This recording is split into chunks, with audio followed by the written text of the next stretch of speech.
Empezamos la mesa redonda, ¿de acuerdo? Bueno, voy a presentar Marina Gilabert, catedrática de Lengua y Literatura, tesorera de Clásicas y Modernas, Amparo Zacaredes, presidenta de Clásicas y Modernas, profesora de Teoría de Estética y Teoría de las Artes en la Universidad Jaume I y catedrática de Filosofía, Charo Guarino, en casa, pues profesora de Filología Latina, Filología Clásica de la Universidad de Murcia, Carmen Pujante, profesora de Literatura Española en la Universidad de Murcia.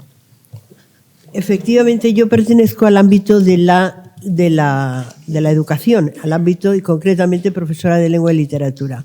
Cuando yo estudié, no estudiamos autoras, escasamente alguna, Pardo Bazán y alguna más. Cuando yo estudié y me formé, tampoco se hablaba para nada de igualdad entre mujeres y hombres. No es que yo quiera hacer un honor a mi historia genial de edad, de los años que tengo, pero que quiero decir que solamente en los últimos años es cuando nos hemos encontrado que ha pasado al primer plano del interés social y del interés académico la ausencia de las mujeres en todo. En los libros de texto, que quiere decir que no estaban en la literatura, no estaban en las bibliotecas, no estaban en la cultura en general, no estaban en el arte, no estaban en la cultura. Luego nos hemos ido enterando de otras muchas cosas. No están las mujeres en los museos y nos hicieron un fraude no hace demasiado cuando dijeron es que no había y estaban escondidas, estaban detrás en las cámaras ocultas. Eso en cuanto al material que tenía, cuando no, aquellas que nunca llegaron a ser las obras compradas o reconocidas. En fin, que quiero decir que ese es el contexto general en el que voy a situar el tema de esta tarde, de esta mañana, perdón, cómo leer la literatura clásica sin cancelarla por sus posibles sesgos sexistas y misoginia. Ese es el tema de la mesa. Ese es el tema. Bien, yo necesariamente, y a lo largo de estos 2 días se producirá, tengo que incidir en un tema que es recurrente, que es el tema de la cancelación. En la actualidad, la cancelación, ya lo hemos dicho, pero lo vuelvo a decir, es la forma más intolerante de censura. Y esto se produce porque también ha habido un cambio en la sociedad y el odio que se produce también por la polarización que ha ocurrido durante toda la vida, ha habido odios tremendos, ahora está globalizado. Y ahora, además, utilizo un término muy habitual y además es nómada, es decir, está extendido como un rizoma por todas partes. Y hay organizaciones sociales que además han hecho del odio su seña de identidad y tiene un impacto muy importante que ha crecido y ha fertilizado de manera muy seria. Esto ha ayudado a la fragmentación que ya venía ocurriendo y a generar una especie de furia, y utilizo estos términos porque son los términos que más encontramos. La furia de los trans, la furia de los indignados, la furia, es decir, siempre señales de violencia, siempre señales de agresividad. A mí me preocupa especialmente, como docente y como persona, como sociedad, como ciudadana, quiero decir, el odio en el espacio público, el odio que se hace visible y que se ha subrayado y fortalecido por esos mecanismos de polarización política a los que asistimos y que se arrastran mutuamente. Uno lo genera y luego a la vez se arrastran. Y también ese incremento que se produce de los discursos del odio, tensionando la vida democrática y sobre todo en lo que afecta a la libertad de expresión, que continuaré un poco más tarde hablando de ello. Este fenómeno no quiere decir que la academia, que las universidades haya sido ajeno a ella. Yo creo que no. Yo creo que las universidades han favorecido de alguna manera este pensamiento líquido esta situación que de las teorías, o sea, han asumido las teorías y las ideologías dentro de las ciencias sociales y humanidades que han propiciado en parte estos fenómenos que estamos observando de recrudecimiento de la intolerancia y de la violencia. Y ahora voy a partir de una afirmación. Si las teorías contemporáneas fueron escritas por viejos blancos machistas y heterosexuales, ¿se deben tomar en serio? Eso lo encontraríamos en cualquier discurso en este momento en cualquiera de las universidades. Pues se comienza a censurar las ideas de otros tiempos, se reemplazan por nuevas ideologías, por ejemplo, como una especie de nueva religión de la justicia social, no aquella que emana del poder del pueblo, aquella que está vinculada a la democracia, sino aquellas otras donde el debatir razonablemente no se admite porque se entiende como una permisividad hacia ideas que no deben existir. Entonces yo, en esta, por si hay una segunda parte, yo querría, ante este planteamiento y vinculado al mundo de las ideas, sin entrar todavía en las propuestas que me gustaría hacer sobre el tipo de lectura, la lectura clásica, ¿no? Y cómo podemos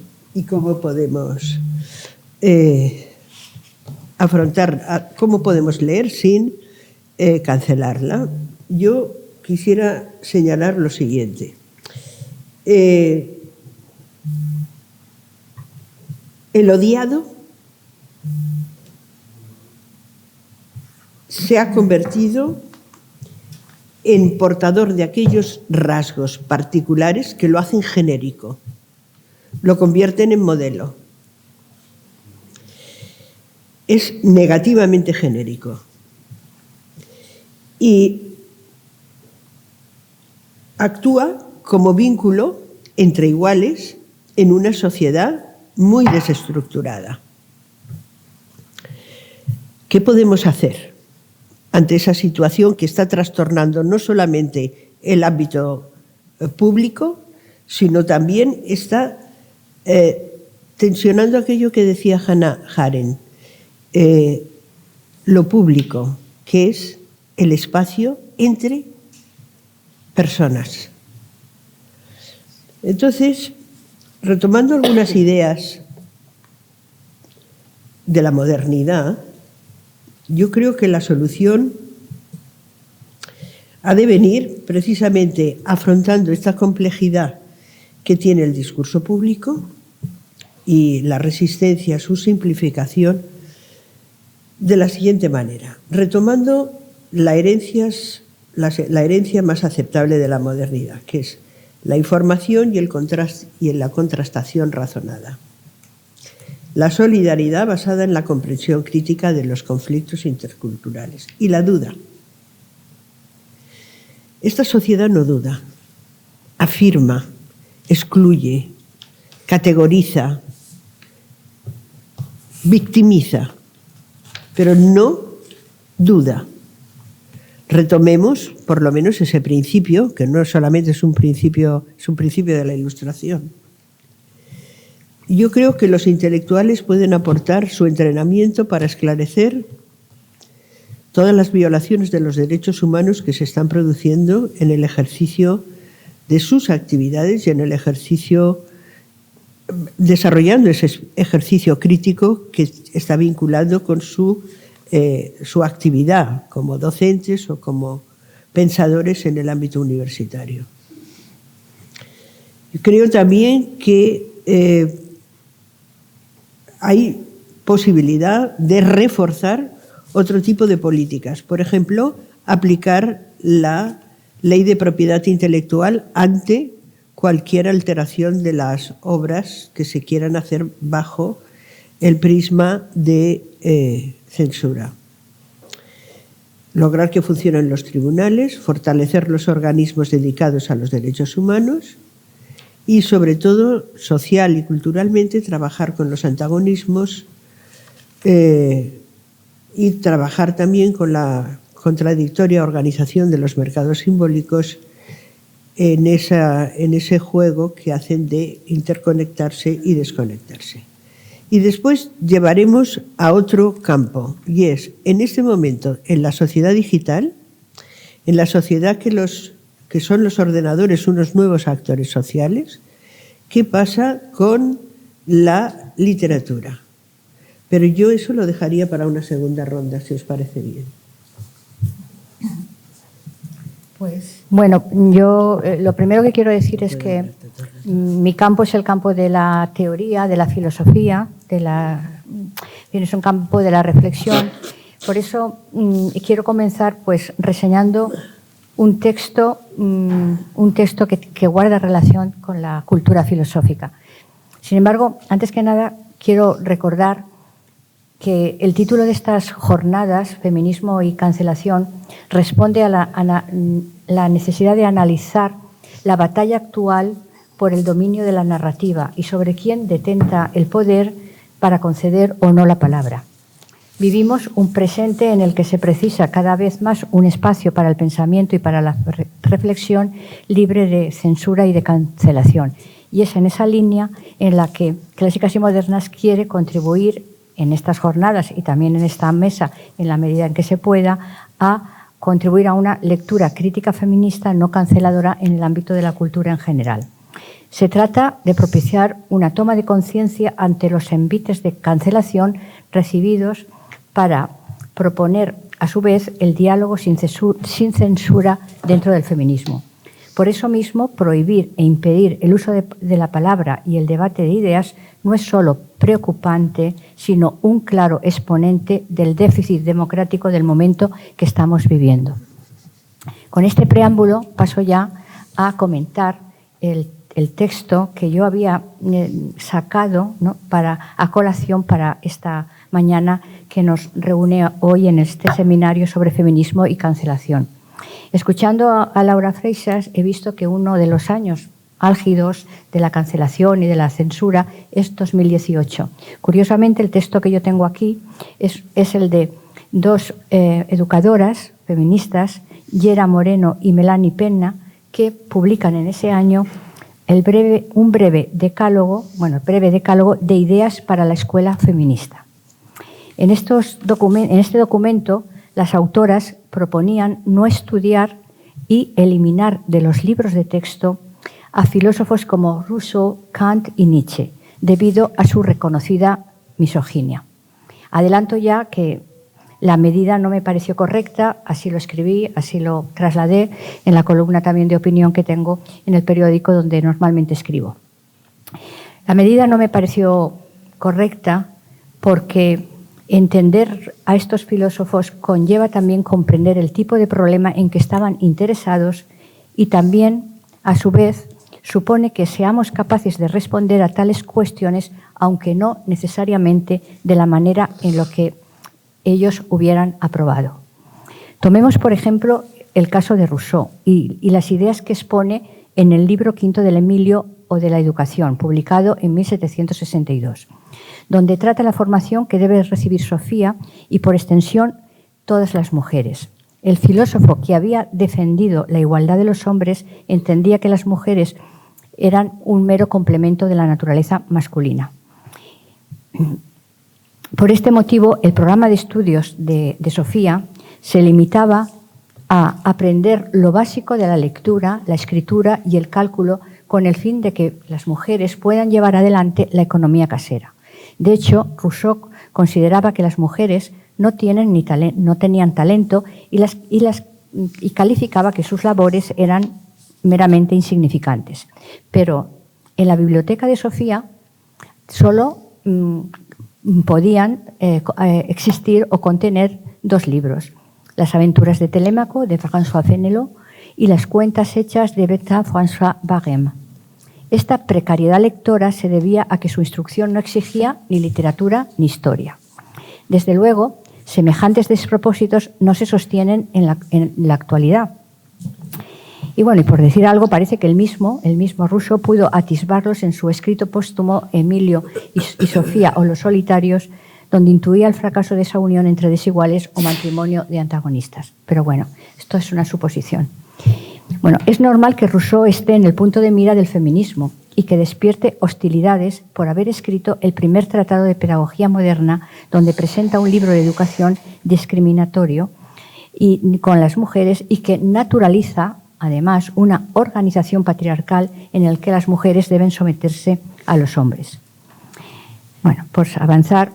Bueno, pese a todo, como decía al principio, yo opino que es una simplificación excesiva eliminar a Rousseau, a Kant y a Nietzsche de los planes de estudio. Si el criterio es el sexismo y el machismo, no salvaríamos a nadie, porque las relaciones sociales se han construido históricamente desde la desigualdad entre los sexos, donde las mujeres fueron borradas del ámbito público y situadas en un lugar de no relevancia. Estoy aludiendo de alguna forma a lo que también ha comentado Laura Freixas al principio, de entender bien ese contexto histórico, ese debate de ideas en el que están inscritas todas estas ideas, todas estas obras. Por eso mismo, a mi entender, más que censurar, sería mejor añadir aquellas voces que refutaron el concepto sesgado de igualdad que transmitió la Ilustración, como por ejemplo las voces de Olympe de Gouges en su época, en el siglo XVIII, o bien la misma Carol Pateman, que respondiendo al contrato social de Rousseau publica en 1988 el contrato sexual. Por ello, yo considero que explicar la filosofía de Rousseau junto a sus consideraciones sexistas es, en nuestro presente, consideraciones sexistas que son a todas luces inaceptables, pero explicarlas forma parte de la función pedagógica del feminismo aplicado a las aulas, aplicado a la academia, aplicado a la sociedad en general. Y esto es así, ya aquí me pararía por no detentar la palabra mucho tiempo.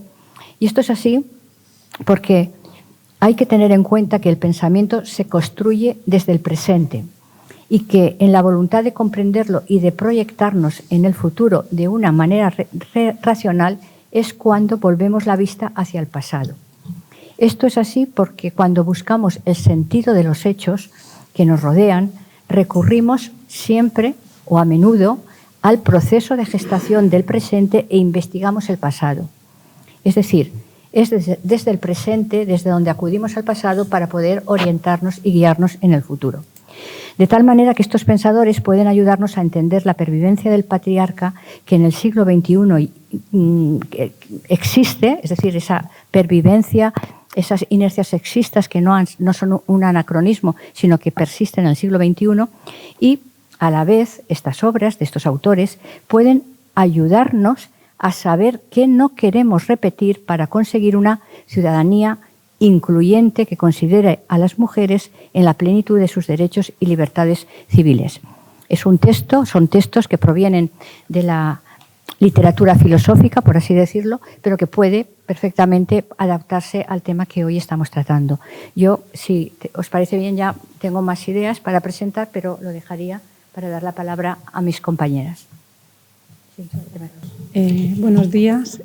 Pues nada, muy agradecida a Cristina por haber contado conmigo. Yo soy miembro de Clásicas y Modernas desde 2018 y me honra que esta asociación pues tome un tema tan relevante en nuestra sociedad, y yo voy a aportar mi visión clásica absolutamente.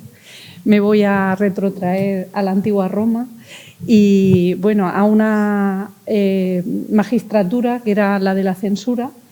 El censor básicamente lo que hacía era establecer el censo de los ciudadanos y de los bienes, pero tenía además el poder de, por cuestiones éticas, morales o de distintos incluso penales, privar a un ciudadano del derecho de la ciudadanía. Obviamente ese es el valor de censor que ha prevalecido y de censura en nuestro tiempo, contra la cual estoy absolutamente en contra, ya tengo que decir. Y también, bueno, aunque me ha parecido sugerente e interesantísima la exposición de Laura Freixas, es un tema complejísimo, verdaderamente, y Una palabra que ha utilizado al comienzo de su exposición Marina me ha llamado la atención porque ese odio, esa cólera, precisamente la literatura occidental empieza con la palabra menin, la cólera de Aquiles, y es una obra que podría considerarse belicista en cuanto a que habla de una guerra, aunque sea desde el punto de vista, bueno, épico pero novelesco, ¿no? Donde una mujer tiene la culpa, digamos, ¿no? De toda esa guerra que enfrentó a dos civilizaciones, Helena de Troya, y se inicia también con otras dos mujeres víctimas de botín de guerra, como son Briseida y Criseida. Y sin embargo es una obra que yo considero una apología de la paz. Tiene un montón de pasajes en los que destaca la humanidad. Bueno, el pasaje de Glauco y Diomedes, aquel famoso, igual que la generación de los hombres, entendido en sentido universal, ¿no? De los seres humanos, así la de las hojas, ese enfrentamiento totalmente absurdo entre griegos y troyanos, bueno, y luego el pasaje de Príamo, el rey de Troya, en el momento en que tiene lugar esta guerra, que besa las manos de el que ha dado muerte a tantos de sus hijos para suplicarle que al menos el cadáver de Héctor no sea ultrajado más aún después de haber sido masacrado y rodeado con él las murallas. Bueno, a fin de cuentas, la mujer, ¿cómo queda en la literatura clásica? Pues verdaderamente la literatura clásica es misógina en muy gran medida. Pero también es cierto que, como se ha comentado, pues tenemos que situar cada cosa en su momento, no justificando cuestiones. El revisionismo, bueno, es necesario revisar cuestiones del pasado, pero teniendo en cuenta, obviamente, pues conceptos como la arete, que está tan presente en la Ilíada o en la Odisea, ¿no? ¿Cuál es la virtud? Una palabra que además tiene etimológicamente vinculación con el hombre. Vir es el varón y la virtud parece exclusiva del varón. Sin embargo, bueno, tenemos que, creo que, más que luchar, que es una palabra que no me gusta demasiado, trabajar para intentar, desde un punto de vista crítico, como muy bien se ha puesto de manifiesto en las exposiciones anteriores, krinein significa juzgar, pero también discernir, analizar a fondo. Entonces, la palabra, el diálogo, que es el mismo término que utilizan los griegos para el pensamiento, el logos, y el diálogos, la palabra a través, en relación con el otro, es fundamental. Y siguiendo con las cuestiones etimológicas, cancelar implica estar relacionado con cárcel, y cancelar es situar entre rejas y entre barrotes el pensamiento. El pensamiento tiene que ser libre, y lo que sí tenemos que ser lo suficientemente inteligentes, ¿no? como seres humanos, utilizar la crítica y el pensamiento y la palabra para llegar a acuerdos y para también poner el punto de mira en cuestiones que han sido omitidas. Antes comentábamos, seguramente ahora hablarás de algún tema, esa ocultación, ¿no? Pues sacar a la luz cosas que de forma interesada han sido ocultadas, pero la obra de arte, el artista, es que es un tema tan complejo, el artista tiene libertad para crear, pero hay unos límites, pienso, como ser humano, ¿no? En cuanto a en qué sentido puedo hacer, incluso utilizar el arte para mejorar el mundo, ¿no? No para todo lo contrario. En fin, que es una cuestión bastante compleja. Voy a nombrar, hay un helenista, clasicista, mejor dicho, ¿no? Luis Gil, que falleció no hace mucho, ya bastante nonagenario el hombre, que tiene un libro que sigue siendo en nuestro ámbito una referencia, que es La censura en el mundo antiguo, donde trata muchos temas que tienen total actualidad. Y bueno, creo que es hora, hay muchas estudiosas y muchos estudiosos, no solo mujeres, que a lo largo del tiempo también han tratado de sacar de la oscuridad a personajes femeninos que han destacado en distintas artes, pero no obstante han permanecido pues eso, ocultas, eclipsadas, ¿no? Recientemente colaboré con una colega de la Universidad de Valencia, Luisa Aguilar, en un pequeño libro que trataba sobre el tema, o sea, el título es Palabra de mujer, textos de mujeres para mujeres y contra mujeres. Y sacábamos a la luz pues, modelos de mujer como Lesbia, tan denostada por Catulo en sus Cárminas, contraponiéndola, ese concretamente fue parte de mi cometido, contraponiéndola con la figura de Lucrecia, la Lucrecia que pone punto final a la monarquía en Roma y favorece el paso a la república. Y esa figura es totalmente contraria, es un modelo de mujer abnegada que es violada por el hijo del tirano, pero para que, a pesar de que ella es totalmente inocente de esa violación, ella se inmola después de expresar ante su padre y su marido lo que ha ocurrido, para que nadie tome como ejemplo a Lucrecia y justifique una actitud por su violación. Y ella, pues, se ve sometida por el tirano porque le dice, si no cedes, te mataré junto a un esclavo y entonces diré que te he sorprendido en flagrante adulterio.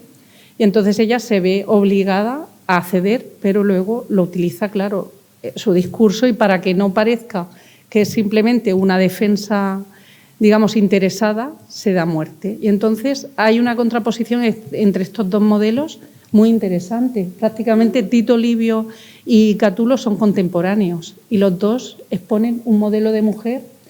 Lesbia es una mujer libre y Catulo en un momento de su relación en la que, a pesar de que ella está casada, pues es una relación consentida, pues él la idolatra. Pero llega un momento en que ella, además viuda, decide no continuar la relación y entonces, bueno, Catulo lanza contra ella todo tipo de improperios, de descréditos. Y entonces tenemos dos actitudes totalmente contrapuestas en las que la mujer es víctima, ¿no? Y la literatura clásica está repleta de referencias misóginas. Pero cada vez hay más estudios que tratan de hacernos ver que esos modelos realmente tienen unos intereses concretos para ser presentados de esa forma, ¿no? Y que en nuestra labor, pues, tratar de singularizar aquello que ha sido tomado de una manera sesgada. Y bueno, en fin, que hay muchísimo, habría muchísimo que hablar sobre este tema. Creo que si en una segunda ronda, bueno, podemos integrarlo. Cedo la palabra a mi compañera Carmen Pujante. Bien, estoy yo también realmente agradecida por estar aquí como tan bien acompañada. Y bueno, aunque tengo aquí preparado algunas ideas, me gustaría comenzar o cerrar en realidad con una pequeña ronda, pero en realidad para mostrar cómo lo que yo había redactado está ya en conexión, ¿no? Me lo habéis puesto en bandeja para lo que quería compartir a continuación. Bueno, justamente he estado buscando ejemplos personales para posicionarme, ¿no?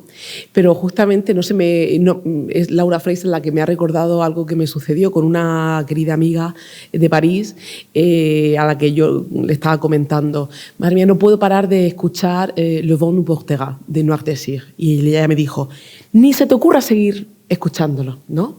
Y justamente acababa de suceder y yo no lo sabía, ¿no? Pero fíjate el hecho de que una amiga, nada puritana ni nada censora, pero me dijo, deja de escuchar Noir Désir, porque es verdad que estaba el tema candente, pero me lo ha recordado justamente y yo sigo escuchando la canción de Le Vent nous portera porque me encanta, ¿no?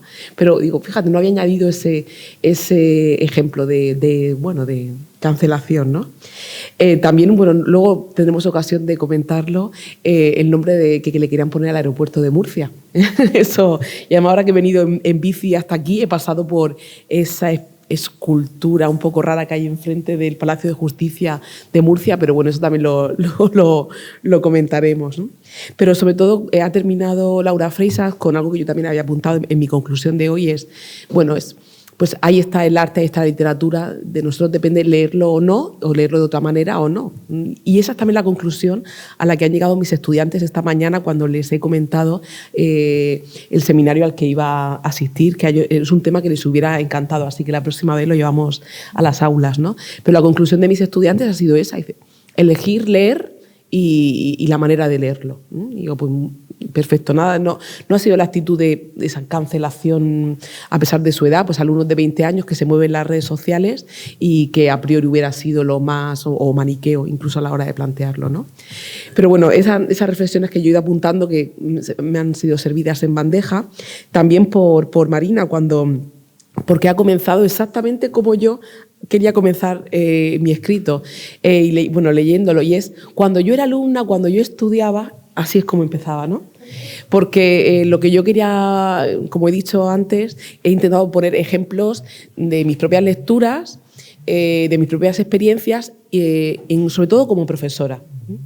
Pero necesariamente para mi reflexión he necesitado viajar a mi pasado, ¿no? En este caso, a los años 80 y 90, yo nací en los 80, en los 90 estaba en secundaria y el panorama no era muy diferente. No había apenas autoras en los manuales y lo de perspectiva de género era chino, sonaba chino. O sea, y eso es antes de ayer, no es tan lejano y creo que ya justamente en los 2000 cuando he notado que cambia, lo aprecié sobre todo como alumna cuando llegué a la universidad y estudié la asignatura de crítica literaria, que es la que doy yo ahora. Bueno, doy teoría de la literatura, crítica literaria y teoría de los géneros literarios. Pero esa asignatura que yo recibí como alumna de crítica literaria, ahí se quedó. A mí una de las que más me gustaron, yo me fui de Erasmus a París, volví, tuve una beca predoctoral y empecé a dar clase yo en esa asignatura de crítica literaria. Pasaron 6, 7 años entre que terminó la carrera, hago la tesis y tal. Y al volver, cuando yo tuve que impartir esa asignatura, me encontré 2 temas nuevos: crítica literaria feminista y teorías postcoloniales y multiculturalismo. Digo, wow, pues en 6-7 años y en un área en la que solo hay hombres. Yo fui la primera profesora del área de teoría de la literatura en Murcia, no hay muchas en realidad en España. Bueno, esto da para otro debate, pero en 6-7 años, y fue esos primeros años de los 2000 en los que se produjo el cambio y ya me lo encontré, ¿no? Cuando empecé a dar clase. Ya en cómo impartían esos temas ya no entro, ¿no? Pero bueno, ya era una evidencia, ¿no? Entonces he intentado yo ser sujeto y objeto de mi propia reflexión para ver cómo he sido testigo de los cambios y también cómo intento hacer partícipe a mis estudiantes de esos cambios. También empecé a impartir, pues hace ya 10 años, la asignatura de literatura en el máster de formación del profesorado. Y empezábamos haciendo un análisis de los manuales que ellos habían utilizado en secundaria. Ellos tenían 22 años, hacía solo 4 o 5 y muchos los tenían todavía ahí, como recuerdo, en casa, ¿no? Y estuvimos viendo, digo, venga, pues buscar autoras y buscar también, ¿no? Y si hay algún escritor negro o no y eran estudiantes y ellos eran los mismos, los primeros sorprendidos. Anda, pues nunca nos habíamos fijado. Luego es verdad que ha habido un grupo de investigación en Valencia que ha seguido esa línea y lo está investigando, pero que conste que yo lo hacía como experimento así, avant la lettre, totalmente.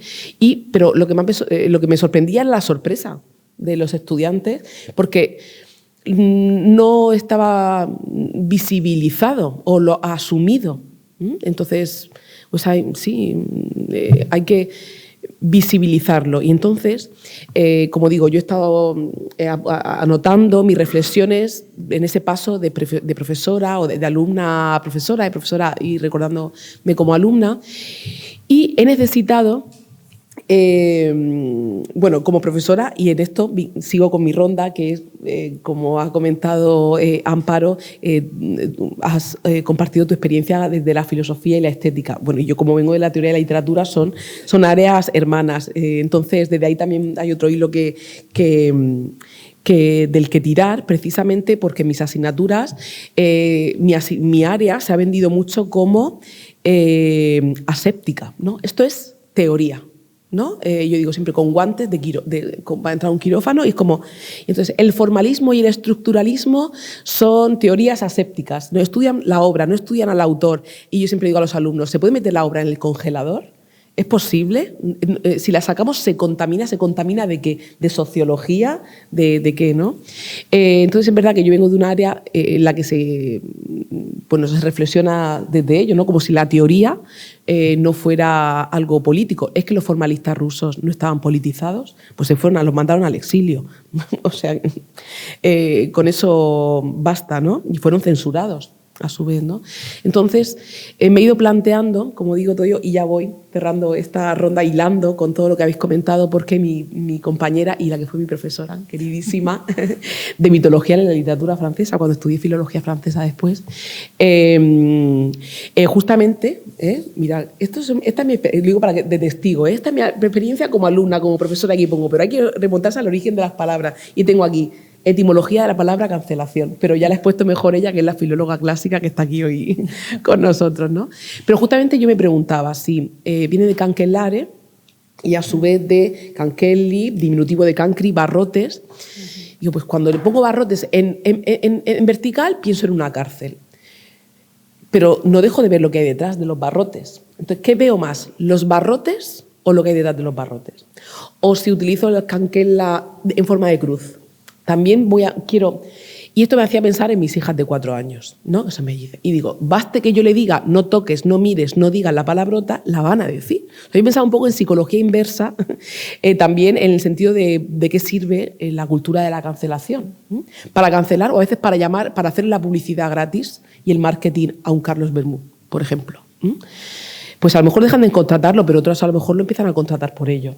O sea, yo veía un poco más el que a veces, por ejemplo, los barrotes se utilizan mucho en cine para primeros planos, ¿o no? Y el espectador quiere mirar lo que hay detrás. Entonces, como digo, estaba reflexionando sobre el origen de la palabra cancelar y también sobre el origen de la palabra crítica. Y en mi conclusión yo quería cerrar con el origen, que ya lo ha dicho la profesora Guarino, que viene de crineinon, de juzgar, y de ahí viene la palabra juez. Entonces, también estamos en ese doble filo del juez, en el que ahora todos nos hemos convertido en jueces con las redes sociales, ¿no? La acepción más fácil de criticar, porque como es gratis y además nos oye mucha gente, pues genial, ¿no? Pero se nos olvida el origen que viene de todo ello, que es de hacer crítica. Y como bien han dicho, discernir, separar. Y es que la palabra crisis, además de transformación, de cambio, significa grieta. Y ahí me encanta recordárselo a mis estudiantes, porque me encanta invitarles a tener ese pensamiento crítico en el sentido de agrietar. No confundir, que creo que es algo que ha hecho muy bien Laura Freisas, la exposición de acciones, reacciones, argumentos. Creo que es un debate en el que se mezcla todo ello, ¿no? Ese totum revolutum que alimenta la confusión en el debate, ¿no? Y yo creo que la actitud crítica es la que ha sido excelente, la demostración, ¿no?, de separar acciones. Eso es la separación, la agrietar o el separar para discernir y para convertirnos en jueces en el sentido de crítico. Y eso se lo digo mucho a mis estudiantes porque la asignatura es crítica literaria y porque lo más paradójico es que la penúltima ley de educación se obliga a la libertad de pensamiento para fomentar el pensamiento crítico. Digo, que una ley te obligue a ser libre y a cultivar el pensamiento crítico es la mayor paradoja, pero bueno, ya sabemos cómo están las leyes y la pedagogía, ¿no? Pero ya para cerrar, termino con otra etimología que es la de la palabra teoría, ya que vengo del área de teoría de literatura, feo, ¿no? Y teoría, teorón, viene de mirar, de mirada, ¿no? Entonces yo creo que lo que tenemos que hacer, lo que podríamos hacer, una solución, además de las propuestas por Laura Freisas, una de las soluciones para llevar todo esto a las aulas y en el debate de qué textos escojo, qué canon escojo, qué dejo dentro, qué dejo fuera, ¿no? Es la educación de la mirada, ¿no? En la que la teoría no sea algo que vendamos como un formulario aséptico de 2 más 2, 4, sino de retomar esa idea de la mirada, por ejemplo, para aprender a mirar cuadros de otra manera, no para censurar a Waterhouse, sino para mirarlo desde el punto de vista ético, estético y algo más, que es lo que aporta, por ejemplo, el feminismo, o la mirada para leer o para ver los anuncios de televisión. no podemos comprar todo lo que nos venden. Tenemos que elegir, tenemos que ser críticos. Entonces, desde esa vertiente yo quería ofrecer mis propuestas. Aún así, me sumo también a lo que ha comentado Laura Freixas. Depende de nosotros elegir. Y con ello no quiero yo tener fans, ni seguidores, ni followers, ni nada en Facebook, ni en ninguna red social. Esta es mi decisión, la intento argumentar. A lo mejor mañana no lo es, porque estamos en un debate en directo, viviéndolo, ¿no? Pero creo que, ante todo, pues, tiene que ser una decisión personal argumentada críticamente ante la cancelación.